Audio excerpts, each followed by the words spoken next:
I would be remiss if I did not thank you again for the opportunity to be here and be with you, especially for that wonderful meal today. And then that gift basket. Wow, that's got some cool stuff in it. I know there's a jar of Kentucky honey in it, and I am a honey fanatic. I like honey. I limit my sugar, but some of the natural sugars I tolerate okay. I'll have to confess this just because we brought the subject up. Jackie would tell me, "You've been eating honey, you're grouchy," because I have just a little bit of a blood sugar irregularity. I'd say, "Sweetheart, that honey doesn't do that to me." And you've been eating the honey, you're grouchy.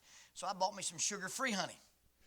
I didn't know they made such stuff, but I found this little thing at a little natural homeo medicine shop and got me some sugar-free honey, and she sort of stayed out of my business. Well, when I ran out of sugar-free honey, I went and bought me one of them little honey bears from Walmart and just changed the container. And I've been getting away with that for months. And our daughter was home and something came up. I don't remember what it was. And she said something about doing something with I don't remember. And I said, "Baby, I don't believe that's quite honest." She said, "Honest? You got honey bears buried in the backyard like a serial killer." And so she threw me under the bus with my honey bear trick. So I'll have to go home and confess that I've got honey from Kentucky and it's not sugar-free. But anyway, I like honey. I like it. I put it in my oatmeal and put it in my hot chocolate. And I've put it on lots of things that probably you wouldn't, but I like honey. Thank you guys for that wonderful gift basket. Let's go to 1 Peter. Try to think about what can be practical as we kind of close our series, and how kind of tying in the idea of our families and tying in the idea of a commitment. I am a hunter somewhat. I prowled around the woods with my dad and my granddad growing up. As an adult, I started deer hunting a little bit. I've gone from exclusively climbing a tree as high as you can climb and sitting there in that old perch waiting on something to walk by. I hunt a little bit on the ground in a ghillie suit. I've got a leaf covered poncho that I like to sit on the ground and get in real close proximity to the deer. If you can fool a deer's eyes, ears, or nose, if you get busted by two of the three, a female deer will leave the planet. A male deer, you only get one shot at. If he catches you with his eyes, catches you with his ears, catches you with his nose, he's not going to stay around. And that close quarter hunting is really, really pretty cool. I was reminded one time, though, that a little deer that's a year old has spent more time in the woods than I'll spend in my lifetime. That's where he lives. I was in a tree one afternoon and watched this little bobcat come creeping through. And I realized that he is a hunter. Now, I hunt, but if I don't get anything, I'll stop at the bottom of the mountain at Miller's Barbecue. If I don't get anything, I'll run through the drive-thru at Hardee's. That little bobcat is a hunter. That's all he does. Everything he does, from playing as a kitten, is stalk, pounce, and kill. And that's a reinforcing loop. And I began to consider, what would it be like for something that's a professional hunter to hunt you? You ever been hunted? You ever been spooked in the woods? I was climbing in Colorado with Colorado Mountain School, hiking into this little place to climb, and the young man that was the guide at a Colorado Mountain School probably was, you could hit him in the head with a shovel real hard, and he'd be a member of the Sierra Club. He didn't like the fact that I was a hunter. So we were debating some things. And I said, "Well, now, if you really believe in evolution, I've got a prefrontal cortex and opposable thumbs. I'm the top of the food chain." He stopped. He looked at me and said, "Not out here, you're not." Yeah, there's some big cats in Colorado. There's some of those brown bears in Colorado. And I began to think, where would I have to kick this kid to outrun him if we got chased by a bear? Because I knew I couldn't outrun him. He's a 26-year-old professional rock climbing guy. But I've been in the woods with some predators. I had the unique experience to see a mountain lion in Arkansas. I was hunting this little back country behind where Granny Wallace lives, and About 4:30 one afternoon, I was sitting in the top of a tree and watching this little area, and I thought I saw a bobcat moving, and as it came out, it got bigger and bigger and bigger, that big old long rope tail. You talk about a different walk out when it got dark. Normally I just climb out of the tree and walk back to the tree. I was walking through sage grass about that tall and began to think, I'm about snack size for one of those big rascals. I have people tell me all the time, and I'm not going to argue with you, and if you've seen it, fine. They've seen Black Panthers. No, you haven't. There's never been a melanistic phase mountain lion recorded in the history of the planet when they were legal to kill. There's never been one on a game camera. If you're seeing a black cat in the woods, you're either seeing a jaguar, and they've been as far north as Missouri in the late 1800s.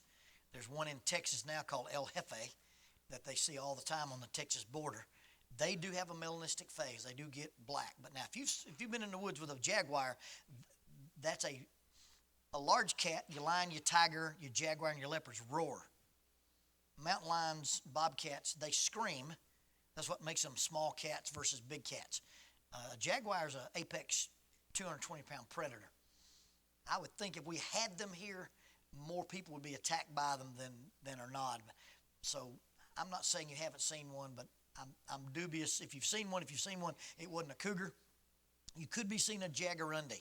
A jaguarundi is a small, all-black, long-tailed cat that's supposed to be coastal, but they've kind of filtered around. I've shot some coyotes that I thought were big as German shepherds. When you got up on them, they were pretty small. So if you've seen a long-tailed black cat, he can look real big in the woods. But I've heard people tell tales about stuff like that. And you know, again, we don't really have any big predators other than maybe a mountain lion or two. I've had the unique privilege of being hunted by people. I train with our local SWAT team, and one of the deals that I do is I hide and they come find me. I've sat in the basements of buildings in pitch black dark, listening for men with night vision goggles to see how close they can get to you before you know they're in the room with you. I have literally sat in the dark so thick I couldn't see my hand and sit there until I'm jabbed in the chest with an M4 rifle. Those guys are very scary, what they can do. Then they said, hey, Lonnie, you want to help train the canine dogs? No, not really. But you go hide anywhere, and that land shark comes looking for you. That's an interesting deal. They surrounded a building one night and said, all we want you to do is sneak out of the building. We don't care how you do it. Come out the door, come out the window, crawl out the grates. We don't care. But if one of us sees you, we're going to light you up. And as soon as we put the light on you, we want you to start running. And we're going to put a canine on the ground. See if he can keep you from breaching the perimeter. Yeah. And so they said, now put this sleeve on and make sure that the dog grabs that sleeve. And I got my flashlight out of the car. They said, there'll be lights on in that building. I said, this ain't for lights. The dog grabbed the wrong arm. We're going to. Well, I took off out of that building, and they yelled, HPD canine. I started digging. I heard that chain hit the ground. And I'm running, and you can't run as fast as you can run very far. So I'm already running out of juice. But you hear that old dog's feet hit the ground.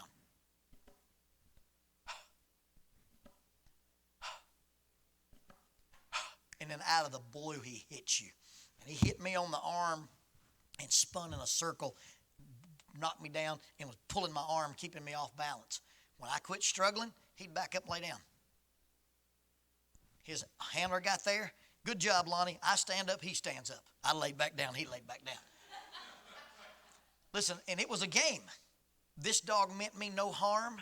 He got a rubber chew toy for catching me, and he thought we were playing tag.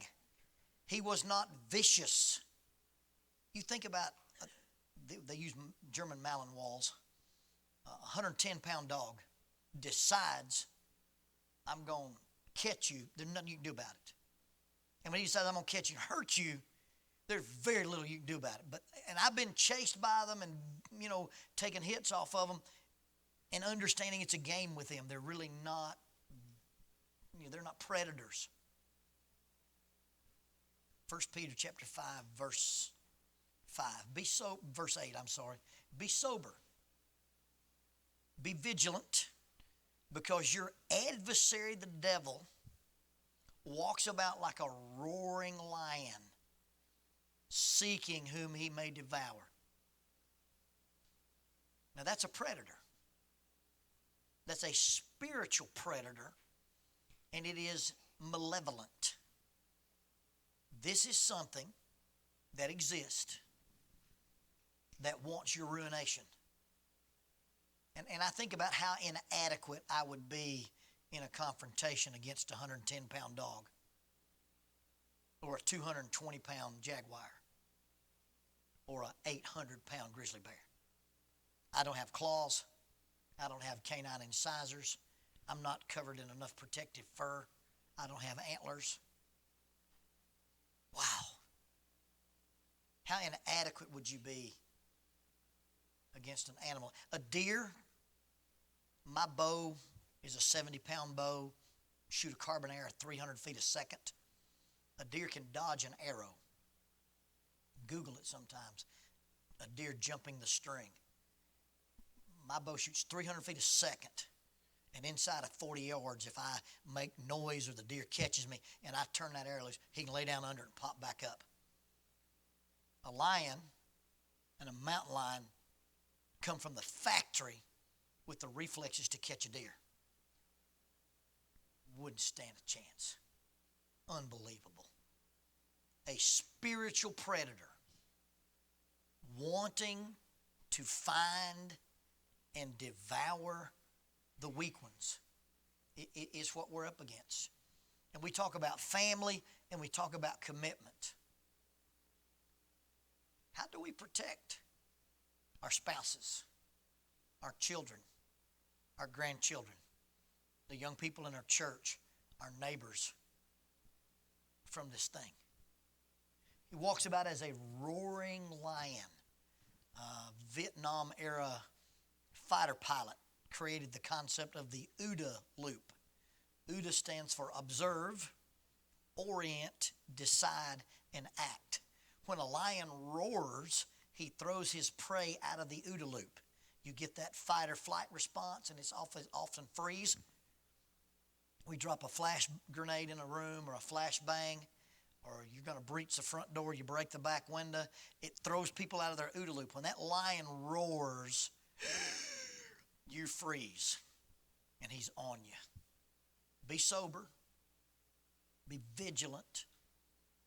Your adversary, the devil, walks about like a roaring lion seeking whom he may devour. The rules are he's your adversary, and he wants to ruin you. There's a verse in Genesis that I had explained to me one time by a Hebrew student. And then I found that in a reference book, Genesis chapter 4, verse 6. And the Lord said to Cain, "Why are you angry? Why is your countenance fallen? If you do well, will you not be accepted? And if you do not do well, sin lies at the door, and its desire is for you to overcome you," one version says, "but you should rule over it." I don't believe the displeasure between Cain and Abel's sacrifice had to do with mineral versus vegetable versus meat. I believe it had a heart issue involved in it. I don't believe he sinned by not offering the proper sacrifice. I believe his attitude in offering his sacrifice caused his sacrifice not to be accepted because he hadn't sinned yet. God's warning him. Why are you angry? Why is your countenance falling? You be careful. Sin is at the door.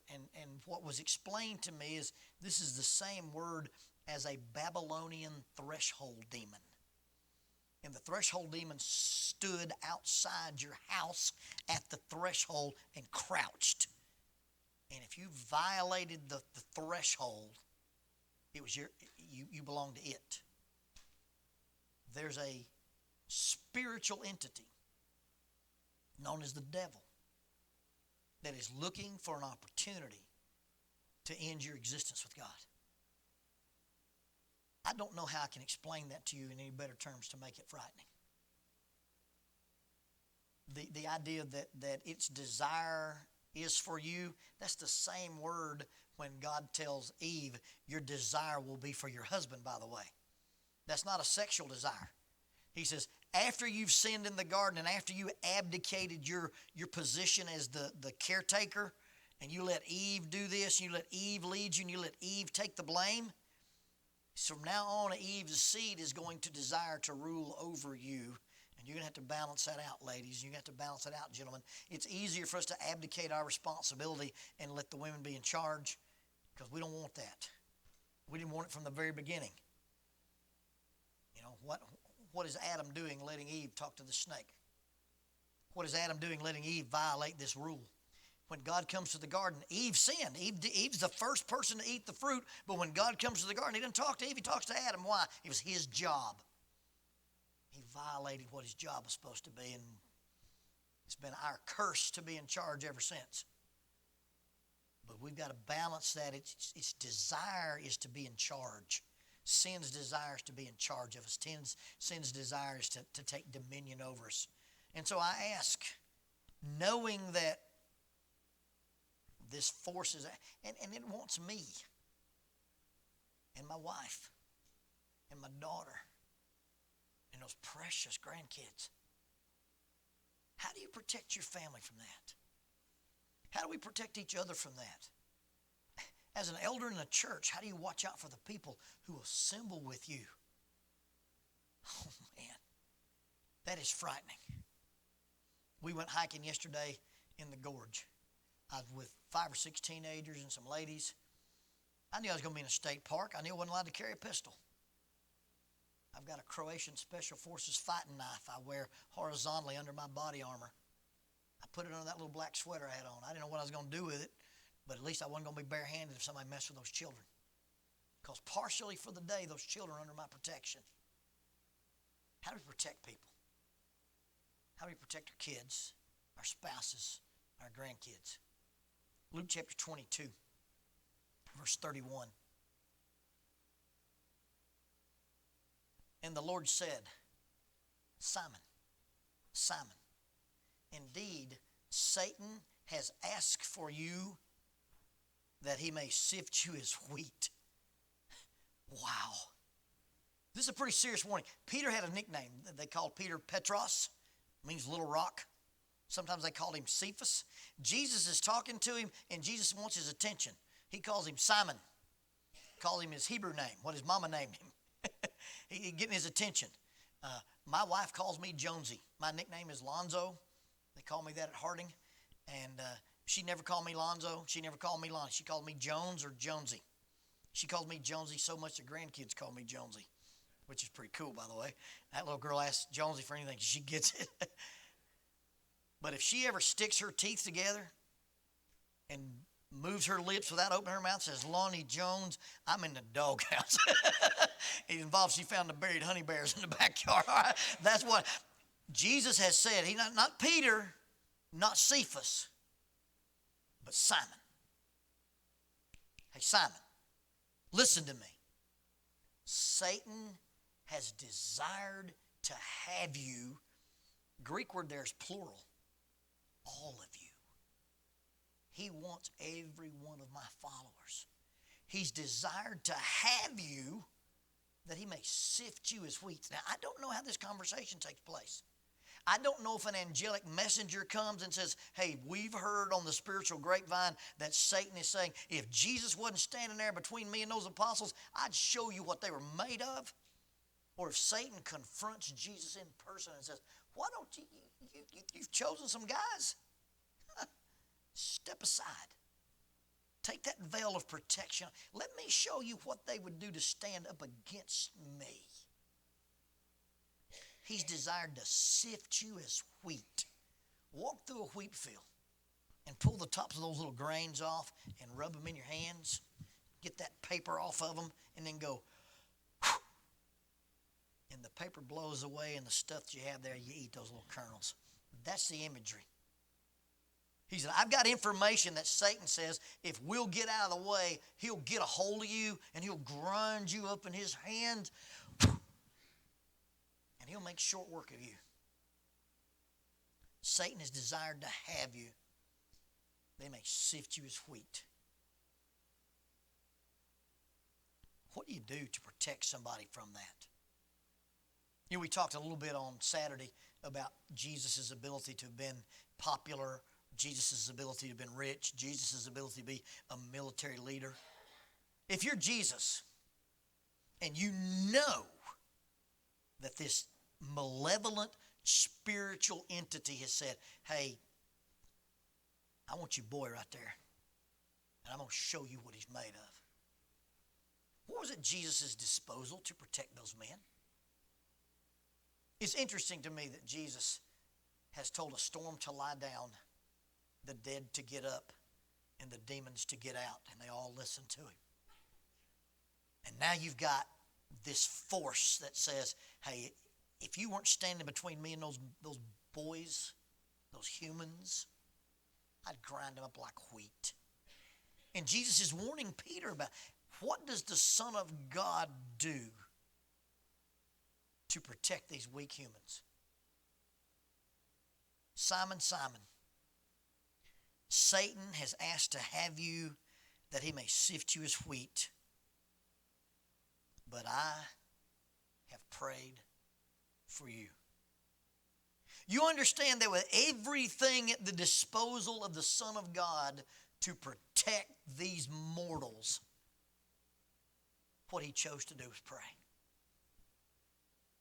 I don't want you to fail this test. In fact, this is a singular now, not a plural. Satan has desired to have all of you, but Peter, I've prayed for you. And when you've been converted, you'll strengthen your brethren.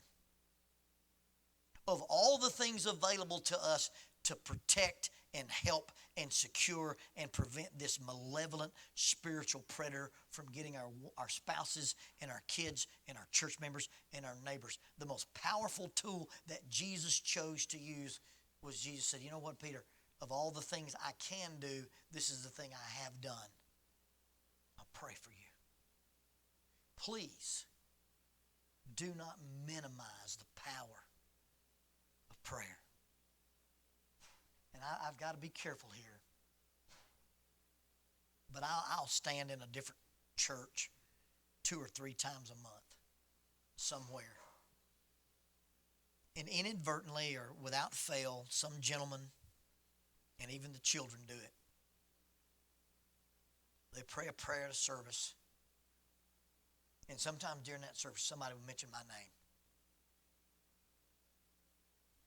And Lord bless Lonnie. Lord help Lonnie live long. Lord help Lonnie drive home safe. Do you know how humbling it is when somebody mentions your name in the presence of God? I'm a recipient of that because I'm a guest speaker. I show up and I eat your food and I take your baskets home. And a child or a man will pray for me by name. I have come to understand how powerful that is. And we need to let people know. I prayed for you by name today. And I've asked God to do this, this, and this with you or for you. We need to pray with people in their presence and use their names. And don't ever think prayer is a last resort. Don't ever think prayer is this third option. It should be the first thing we're doing in the lives of our children. It should be the first thing we're doing in relationship with our spouses. It should be the first thing we do with our elders. The first thing the elders should do with their members. And if you want to protect people from this predator, that's the most powerful tool you can use.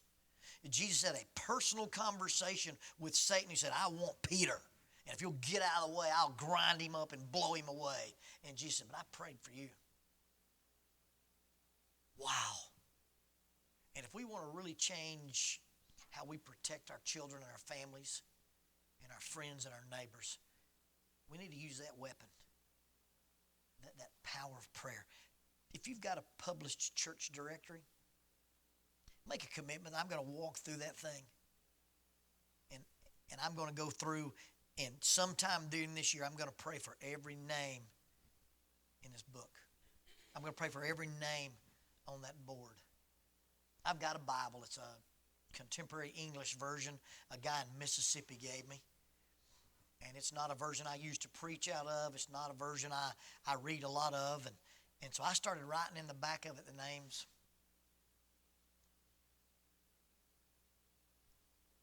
those SWAT boys I work with. I carried in my plate carrier. You open up a Velcro thing and you stick your trauma plates in it. Well, it's in my back plate carrier. I've got the name of every SWAT kid I've ever helped train or been on a call with in the back of that Bible. And I get that thing out, pop that Velcro and pull it out, and I pray for those boys by name and their family. The guys that I worked with back in the early 90s to the kids that I'm working with right now. And I tell them on a regular basis, I prayed for you by name. Now, I told Dave Baggett, I said, I got a message from God the other day. He said, you were up on your prayer minutes. I said, I've used all my prayer minutes on your account. That's not true. I don't get messages from God. I was teasing David. But if people knew you were praying for them, if you walk up to these little children at church and say, hey, I prayed for you that you'll be a good boy today. I prayed you'll be successful in school. I prayed for you when you started dating. I prayed for you when you started driving. I prayed for you today when I knew you were going to play ball tonight. If you just simply walked up to people and gave them the personal message that I have prayed for you, what a powerful, powerful tool that would be. Now, prayer has some limits. If this is the valley of prayer, that's a canyon wall, and that's a canyon wall. You write on that wall God's law. You can't pray and ask God to violate his law. Hey, this is my loved one, and they're not a baptized believer. God, I want you to save them anyway. Not going to happen. God will not violate his law. This canyon wall over here is free will. God, this is my neighbor. This is my loved one. I've studied the Bible with them. They won't obey the gospel. Zap them and make them open. No, God's not going to violate somebody's free will. But inside of God's law, and without violating free will, anything you ask for in this valley, you can ask for in prayer. And don't ever think there's anything too trivial or anything too unimportant to pray for. Be anxious for nothing, but in everything, by prayer and supplication with thanksgiving, let your requests be made known to God. And the peace of God, which passes all understanding, will guard your hearts and your minds. One translation says it'll guard the way you think and the way you feel. That word guard is literally like a military presence. Eric Rudolph set a bomb off at Oklahoma City. Ended up blowing up something at the 96 Olympics. A third shift rookie cop caught him in North Carolina dumpster diving. Supposed to be some big survivalist. He was sneaking out in the woods dumpster diving in North Carolina, and some rookie third shift cop caught him. Well, they put him in the Madison County jailhouse, Huntsville, Alabama. In order to have him transferred, they had to take him from the Madison County courthouse to the federal courthouse to have his trial. My phone rang late on a Wednesday. Said, Lonnie, what you doing tomorrow? I said, I'll probably be at the clinic. They said, we're going to guard Eric Rudolph. You want to go? I said, what will that involve? He said, well, you could either sit in the street with our guys. You can be on top of a building with a sniper. I said, I'll go on top of the building with the snipers. So early Thursday morning, I climbed up this fire escape and was on top of this building with two guys with long rifles. Across the street, two more guys with long rifles. At a triangulation point were two more guys with long rifles. In the street below were guys with MP5s strapped to their chest. They brought Eric Rudolph out of the Sally Port, put him in the car. They went the wrong way up a one-way street, and when they got out, they put a diamond around him, and those scopes came hot. And anybody that had tried to attack that man or free that man, verse 31. What shall we then say to these things? If God is for us, who can be against us? He who did not spare his own son, but delivered him up for us, how shall he not with him also freely give us all things? Who shall bring a charge against God's elect? It is God who justifies. Who is it who condemns? It is Christ who died. Furthermore, he is risen and is at the right hand of God, making intercession for us. What does intercession mean? That's talking to somebody on the behalf of somebody else. Right now, in heaven, on the right-hand side of God's throne, the Son of God is talking to God about you. Yeah, wow. The same thing he said to Peter He's doing for us. I prayed for you. Talking to God about your weaknesses, talking to God about your fears, talking to God about your troubles, talking to God about your concerns, talking to God about your frailties. Folks, if you really want to help people follow through their commitment, and we want to protect ourselves and our families and our loved ones from the spiritual predator, I invite you, I encourage you, I challenge you, become a person of prayer. And so many times we ask God to take things from us when what the New Testament teaches is prayers provided for us to ask God to give us what we need. Don't be anxious for anything, but in everything, with prayer, supplication, request for supplies, and thanksgiving. Go ahead and thank God for being involved in your life, because when you pray, He'll answer. Let your request be made known to God. We've offered the invitation several times this week. We're not going to neglect to do that today, but remember that just because somebody doesn't go forward doesn't mean you can't pray for them. If you know somebody's struggling, you think somebody's struggling, you pray for them. Now, if you're here today and you're not a New Testament Christian, we'd love to baptize you. And if you're here today and you're struggling with something, and after talking about the power of prayer, you want us as a group to pray with you or for you, we offer you the Lord's invitation right now while we stand, while we sing.